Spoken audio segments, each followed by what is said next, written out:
Hello, denizens. Welcome to Science Tech Stand-Up, your comedy oasis from the late-night talk show hosts who only monologue about politics. I'm going to start with a public service announcement. Please pick your playing card now. There doesn't seem to be a day that doesn't go by where someone isn't accosted by some street magician. Often they're shooting a Netflix special. So just so you won't stumble and look foolish in front of your friends when a street magician asks you to think of a card, any card, please pick your card ahead of time. In fact, pick it now. I'll wait. You got it? Most people pick some kind of ace. I pick the seven of clubs. You never see people picking the seven of clubs. Don't stumble. Pick it now. I'll bet you pick the ace of hearts. Nissen has come up with a show car camper van design for mobile working. It's a great idea, though I'm not certain this pull-out workstation makes any sense, being open to everyone. Hey, asshole! I see you didn't account for the depreciation of the fixed assets. In fact, before this stupid pandemic hit, we bought a van RV. As it happened, I had a business appointment more than an hour's drive from our house. Morning rush hour traffic would have doubled the time to get there. So I thought, hey, why not drive out at 10 p.m. and park in the empty parking lot? So I did. Got up in the morning, used the toilet, showered, made a hot breakfast, put on my suit, and walked the 100 feet to the entrance. First time I did it, it was kind of goofy fun, but then I did it 5 more times. It was great. I felt like it was the future of work before the pandemic. Staying on the topic of automotive, here are some pics of the 2022 Hyundai Ioniq 5 EV SUV. I'm sorry. It's bad enough that the future is going to be boring electric vehicles, but this thing looks ugly. Except for the Land Rovers, all SUVs look ugly, and honestly, they are going to kill the car business because they really don't stir your emotions, and there's not going to be any long-term collector's market for an Envoy.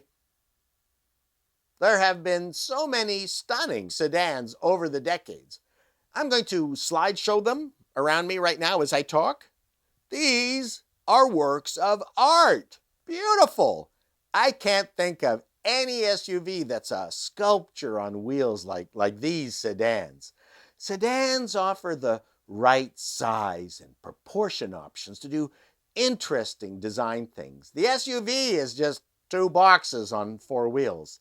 The 1966 Pontiac GTO was art on wheels. This Ioniq 5 EV is fart on wheels.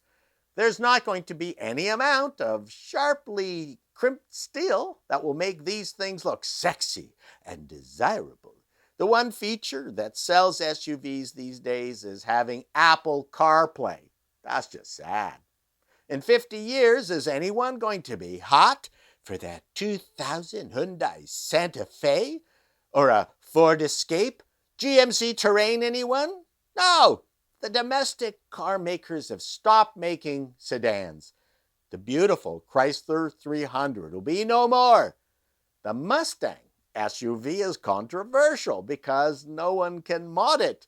You can't turbo an electric motor. It's bullshit. You kill off the modders, you rip out the heart out of the car industry. The only good thing about SUVs, they are good at saving the lives of famous golfers. Well, it has finally happened. I knew it would. Back in 2018, I had predicted that the new MacPro was going to be like a bunch of stacked Mac Minis. I turned out to be wrong. Temporarily. Apple gave us the filterless, gigantic, expensive Mac Pro with a wheels option that cost more than a set of car tires with rims. Based on the way Apple was talking about a modular Mac Pro and not an expandable Mac Pro, back in 2017, I was certain my Mac Stack Pro was where things were heading. Well, lo and behold, a rumor that the next mid-sized Mac Pro based on Apple Silicon will be like my Mac Stack Pro. I invite you to watch my video. It's fabulous. Clearly, Apple saw that and decided to keep my fantastic idea for their next generation of Mac hardware, and I'm thrilled. Here's a short clip. They won't be taping the different things together, I don't think. After this, they're going to want the GPU. I await the royalty check from Apple. So apparently, we are now purposefully crippling digital devices so they can feel more like analog products of a bygone era that none of the social media Gen Zs had experienced to begin with, but have somehow developed a strange nostalgia for. One of the most execrable YouTubers, David Dobrik, has a stupid idea that I'm sure will make millions, because kids are looking for digital authenticity, apparently, the way us stupid boomers spend shit tons of money on handcrafted, artisan, non-culturally appropriated vegan yogurt. David is a hugely popular YouTuber, prankster, and humiliator that has raised $200 million for his photo app, Dispo. Dispo mimics disposable cameras. Get it? It's an app that cripples your smartphone camera on purpose. Users will have to wait until the next morning for photos to develop, like the old film days, because success in 2021 requires authentic and celebrity. It's going to be huge. So long, denizens. Thank you for watching Science Tech Stand-Up. If you enjoyed it and you're not subscribed, please subscribe. Distribute to your friends. Be seen.